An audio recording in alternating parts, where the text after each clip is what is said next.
Hey everyone, and welcome back for another deep dive. You know we love to go deep on this show. We do. And today we're going to be looking at the U.S. economy. Specifically in early 2024. Yeah, early 2024. Yeah. And we've got some really fascinating sources for this one. We do. We're going to be taking a look at excerpts from the Federal Reserve's Beige Book reports The Beige Book. from January to September of this year. Now, I know what you might be thinking.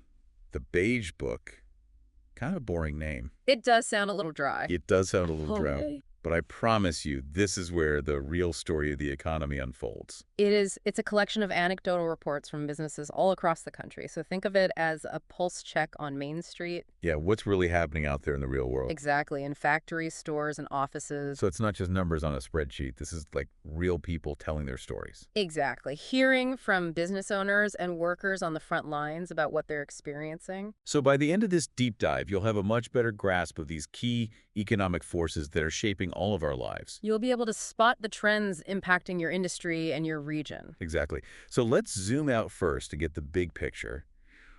What's the overall economic mood like across the U.S. based on these reports? Well, imagine a roller coaster with a few unexpected twists and turns. Okay, I'm buckled in. The year starts with this feeling of sustained weakness. Businesses are hesitant, almost like they're bracing for impact. Yeah, I remember that feeling, lots of news headlines talking about a possible recession. It definitely felt like everyone was holding their breath. Absolutely. You But know- then by mid-year, things start to look up. The reports hint at modest growth. Businesses are feeling a bit more confident, a bit more willing to invest and take risks. Okay, a little ray of sunshine breaking through the clouds. Exactly, but hold on tight because by September, things settle back down to stable. Not bad, but not the boom everyone was hoping for. So what can our listener take away from this economic roller coaster? Well, this up and down pattern likely mirrors the uncertainty in the global economy. Think about it. You've got the ongoing conflict in the Red Sea impacting shipping routes, the U.S. presidential election creating jitters. It's a lot to process, even for the most seasoned business leader. No kidding. And speaking of processing things, let's talk about the labor market early on. It was a frenzy. Businesses couldn't find workers. Everyone was scrambling, offering crazy wages, perks, the whole 9 yards. A classic case of a tight labor market. Imagine a game of musical chairs where there aren't enough seats for everyone. Oh, I hated that game. Workers have more choices, more leverage to negotiate higher pay and better benefits. Yeah, that makes total sense. And we saw this reflected in the Beige Book reports from those early months. Businesses were practically begging for workers. Right.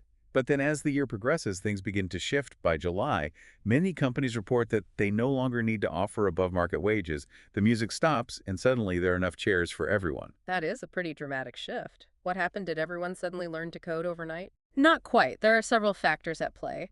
For one, the easing of pandemic-related disruptions helped stabilize supply chains and allowed businesses to operate more smoothly. Okay, that makes sense. What else contributed to this shift? Well, the reports also mention an increase in immigration and people entering workforce development programs. This influx of new workers likely eased some of those hiring pressures. Interesting. More people entering the workforce means more competition for those open jobs, which can lead to more reasonable wage expectations.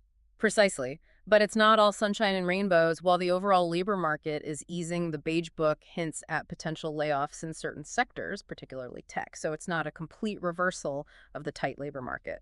Okay, so that's something to keep an eye on, but you mentioned that it's not a complete reversal. What else should we be paying attention to? Well, even with this easing, some shortages persist. And here's where it gets really interesting. Think about those skilled trades like electricians, plumbers, or welders. Those jobs are still incredibly tough to fill. Yeah, I can see why those are specialized skills, and it takes time and training to develop them. Exactly. And it's not just the skilled trades.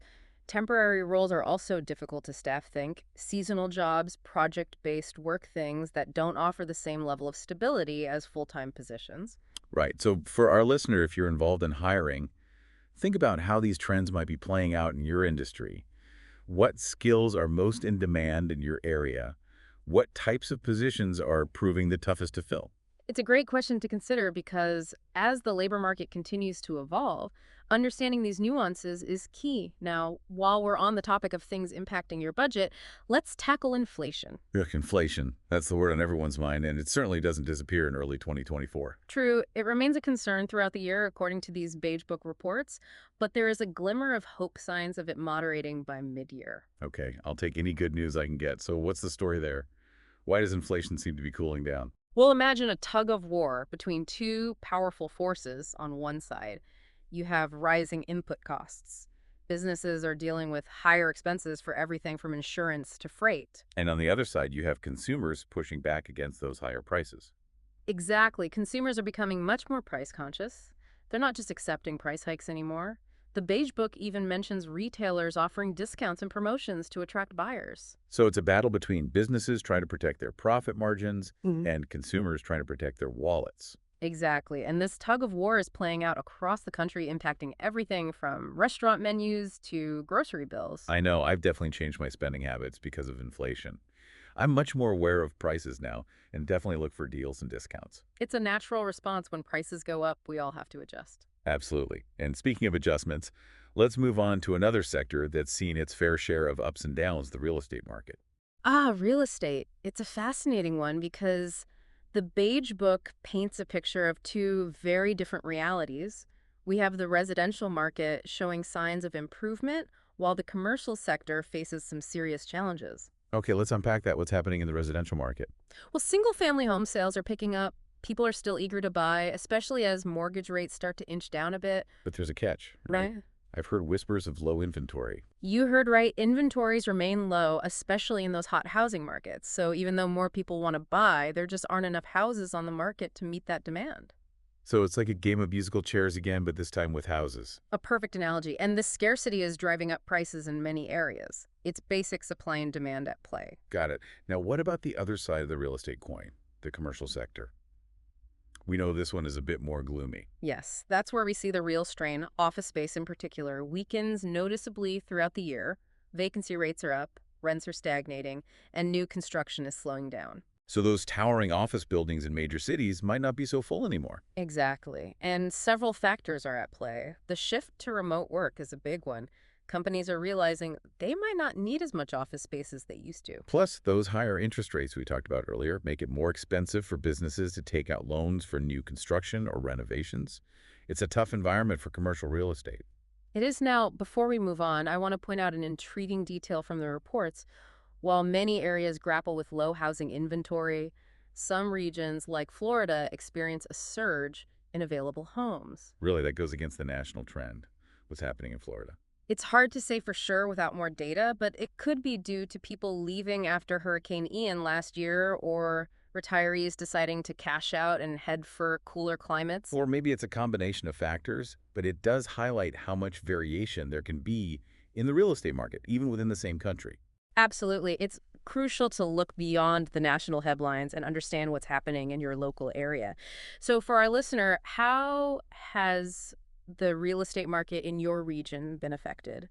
Are you seeing similar trends or something completely different? Great question. Now let's switch gears and dive into some specific industries because the Beige Book offers some really interesting insights into how different sectors are navigating these economic currents. Let's do it. So we've talked about these big economic forces at play, the labor market, inflation, real estate. Right, the big picture stuff. Exactly. But I think where it gets really fascinating is seeing how these trends actually play out in the real world. Yeah, like how are real businesses actually reacting to all of this? Exactly. The Beige Book is full of these little stories, these snapshots of how businesses and individuals are adapting to this ever-changing economic landscape. I love that it's like those Humans of New York stories, but for the economy.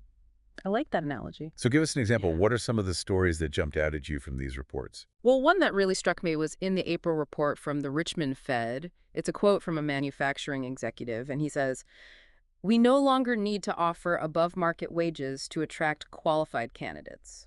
Wow, that's a pretty stark contrast to those early reports where companies were offering signing bonuses and all sorts of perks just to get people in the door. Exactly. And it shows just how much the dynamics have shifted. Businesses are regaining some of their bargaining power. Workers aren't quite as scarce as they were a few months ago. Right. But is this trend consistent across different industries, or is it specific to manufacturing?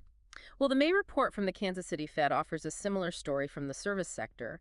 A staffing firm notes that wage pressures have eased as workers who have been unemployed longer than expected are more open to negotiation. Okay, so it sounds like we're seeing a bit of a return to normalcy in the labor market, would you say? It seems that way, but remember, it's not a complete reversal. We still see those persistent labor shortages for certain skills, particularly in the skilled trades and for temporary positions. Right, those jobs that are really hard to fill no matter what the economy is doing. Exactly. And that's why it's so important to look beyond those national headlines and understand the nuances of your specific industry and region. Totally, it's not a one-size-fits-all situation. Not at all. Now, shifting gears to another hot topic, let's revisit inflation. Remember that tug of war we talked about between rising input costs and price-conscious consumers? Oh yeah, it's a constant battle. It is. So, how does this battle play out in the real world? Give us some examples. Okay, well, the March report from the Boston Fed provides a great example. It highlights how consumers in the region are becoming incredibly price sensitive. Makes sense. No one wants to overpay when everything seems to be getting more expensive. Exactly, and this price sensitivity is forcing businesses to get creative. The same report includes a quote from a restaurant owner who says, "We're seeing customers ordering fewer appetizers and desserts and opting for less expensive entrees." Wow, so people are really cutting back. They are, and it's not just happening in Boston. The April report from the Minneapolis Fed mentions consumers trading down on purchases, especially groceries. So instead of buying the name brand cereal, they're going for the store brand. Exactly. And these small choices can add up, putting pressure on businesses to either lower their prices or offer discounts to stay competitive. It's a tough spot for businesses to be in. They're facing higher costs, but they can't just pass those costs along to consumers without risking losing business. It's a delicate balancing act, and we see this reflected in profit margins.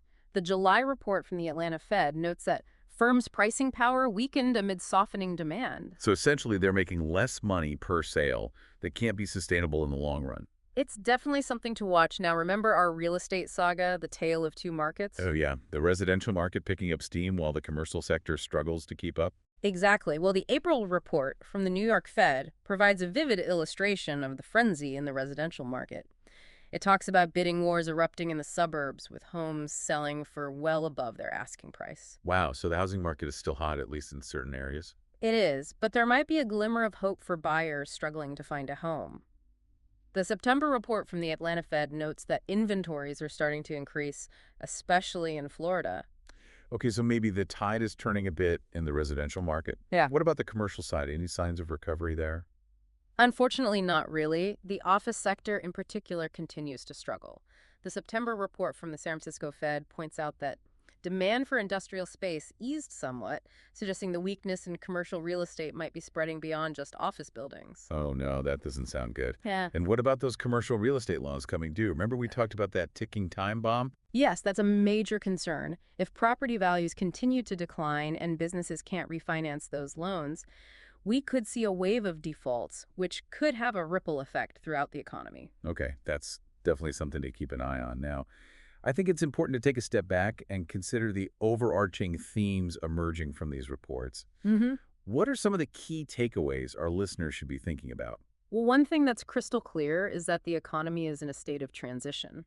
We're moving away from that pandemic era volatility, but we're not quite back to a normal state yet. It's like we're in this weird in-between phase. Exactly, and that uncertainty makes it challenging for businesses to plan for the future. Another key theme is the importance of regional variations.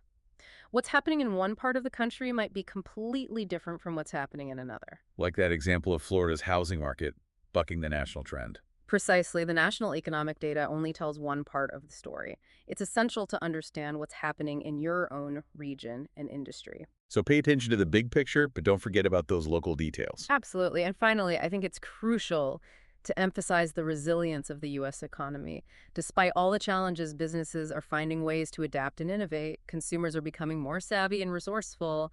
And the overall picture, while maybe not perfect, is far from a disaster. So there's reason for optimism amidst all the uncertainty. Absolutely. Now, to our listener, what are your takeaways from part two? What's resonating with you most? What are you seeing in your community and your industry? Share your thoughts with us on social media. We love hearing from you. All right, so we're back for the final part of our deep dive, and we've covered a lot of ground so far. We have the big picture of the labor market, inflation, real estate. But now I want to get even more specific. Let's do it. Let's look at how these forces are playing out in different industries across the country, because we know it's not a one-size-fits-all situation, right? Right. What's fascinating is that even within the same industry, you can see completely different experiences depending on location and specific niches. Okay, so let's dive into some real-world examples. Let's start with manufacturing.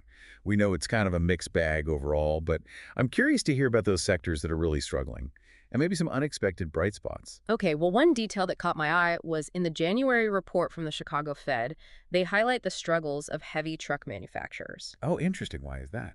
They cite weak freight markets and the bankruptcy of a major carrier as contributing factors. That makes sense. If fewer goods are being shipped, the demand for new trucks naturally declines. It's a domino effect. Exactly. And speaking of domino effects, the July report from the Atlanta Fed points out that furniture manufacturers are experiencing a slowdown, partly due to the cooling housing market. Makes sense. Fewer people buying homes means fewer people buying new furniture. Right, it's all connected, but amidst these challenges, there are some manufacturers finding ways to thrive. Oh, there are. Okay, give me an example. Well, the May report from the Boston Fed highlights a small consumer goods manufacturer that's actually seeing remarkable sales growth despite the sluggish industry performance. Wow, that's impressive. What's their secret? While the report doesn't delve into specifics, it does mention they've been laser focused on product innovation and targeted marketing. Smart move. It just goes to show that even in a tough economic environment, there are opportunities for businesses that are willing to adapt and think creatively. Absolutely. And of course, we can't forget about the impact of external factors like the upcoming election. Oh, yeah, the election. That's a big one.